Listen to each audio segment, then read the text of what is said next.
Welcome to the Tech Egg. Don't get scrambled. Enjoy the video.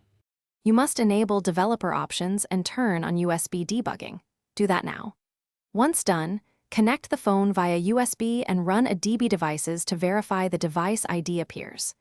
If you prefer wireless, use a DB TCPIP 5555 after a successful USB pairing, then a DB Connect IP 5555.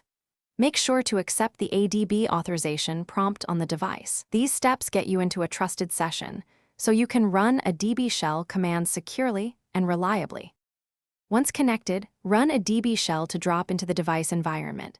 You can run short commands like ls, ps, top, or become root with su if the device permits it.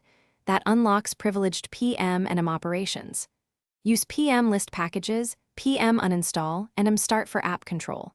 For logs, use logcat with filters. For files, use a DB push and a DB pull, remembering to quote paths that contain spaces. Make sure to check exit codes and permissions when a command fails.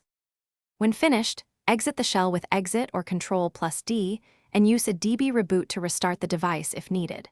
Revoke USB debugging authorizations from developer options when you no longer trust the host. If you need to uninstall or remove files, do so before disconnecting and confirm changes.